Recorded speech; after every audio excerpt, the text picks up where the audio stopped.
now here you see the beauty of Bitcoin, which is everybody can have an application.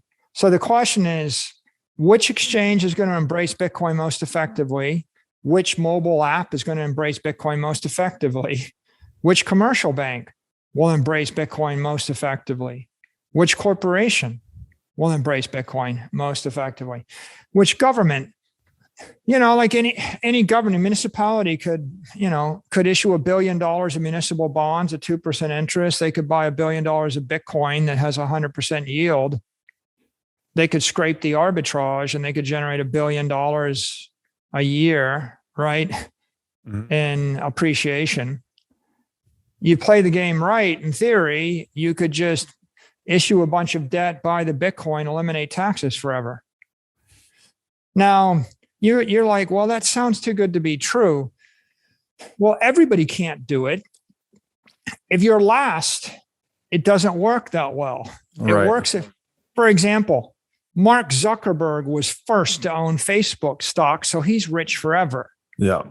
You can't get rich forever by buying Facebook stock now. What's the difference between you and Mark Zuckerberg? The difference is he was first and you were last. And the same is true with Jeff Bezos. So if you're the first city and you move early, then as everybody else enters, then it's like if you came to America first and you got 1,000 miles of farmland, right? Or Lord Baltimore, right? You get a better deal than if you show up 9 generations late. So with this, you've got a market dynamic where the first government, the first city, the first state, the first country, they can all seize an advantage. And they're competing, like I talked to an energy company the other day. I said, well, you're an energy company, but you know what? You can either sell your energy to Bitcoin miners and get paid 2 cents a kilowatt hour, and you could sell your excess energy. Small idea. Right. Or you can become a Bitcoin miner and you could mine with all your excess energy and make 40 cents a kilowatt hour. Yeah. Better idea. Or you can go big and you can buy a bunch of Bitcoin miners and or mine it, and then you can go and issue billions of dollars of debt at 2% interest and buy the Bitcoin and then make billions and billions of dollars, right? If you want to make $5 billion and you're an energy company, buy $5 billion worth of Bitcoin, issue a press release, and then wait 90 days and you will probably make $5 to $10 billion. Right. Do you want to bend over and do that? I mean, now that's a bigger idea, but the biggest idea is you do all those things, you reposition your company and your revenue multiple doubles or triples because now you're not a sleepy regulated entity, you're a high-tech company. These big energy companies, you could have 20, 30, 40 billion in revenue and trade at $40 billion market cap. Well, it's likely that a $2 billion Bitcoin miner will trade with a $40 billion market cap. So I think, what if the Bitcoin miners start buying the energy companies? Right. It happened with UUNet and WorldCom, back in the day where you actually saw the internet companies buying the baby bells. Yeah. Buying the telcos.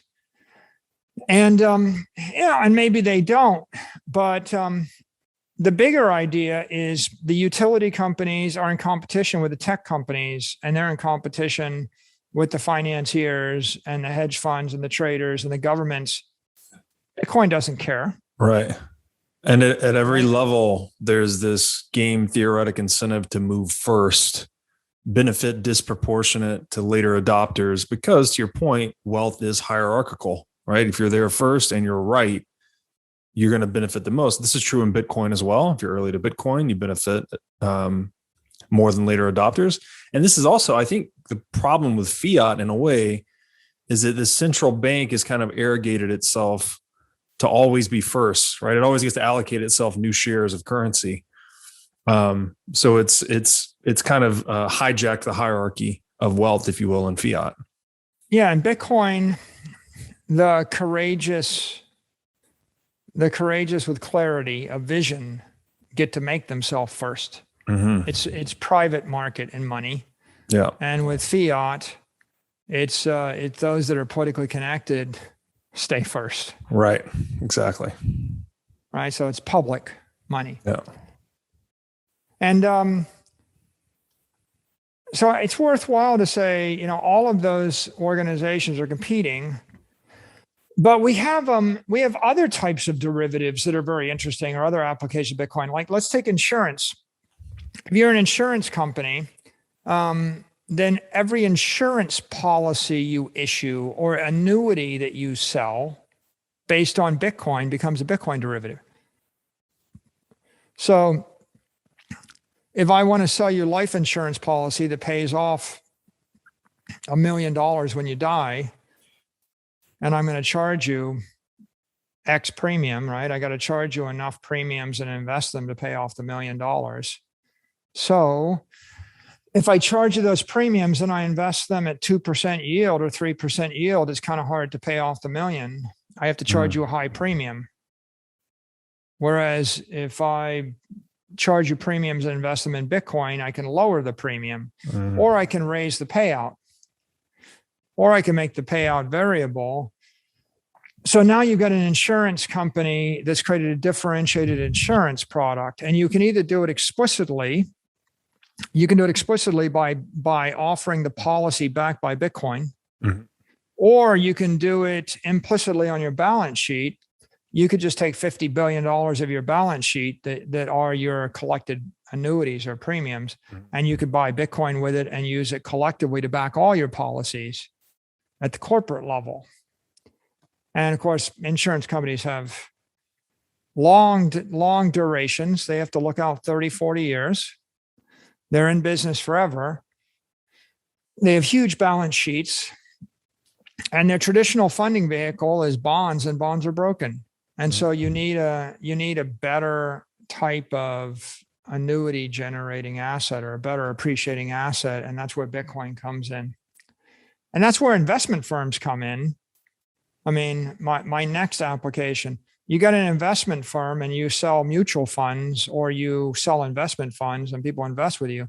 So if you create the fund based on Bitcoin and then you sell that, that becomes an instrument that's interesting to corporate investors, family offices, individual investors. There's a lot of people that will want to buy that fund, and there's an entire industry that sells those funds. There's also an interesting hybrid twist on that. Like if you look at Fidelity sells all sorts of fixed income funds, municipal bond funds, sovereign debt funds, corporate bond funds, junk bond funds. They all have a low yield and they've got a negative real yield. Well, you can juice them by blending them with Bitcoin. So if I have an instrument, or an asset that's been going up 100% a year, and I blend it into an asset that's been paying 3% interest, now I created a hybrid instrument that's got downside protection of bonds, but upside opportunity of something. Right. Not as much. Kind of a barbell like fund. Sucralose. Like sucralose is a powerful sweetener. You can put it in anything.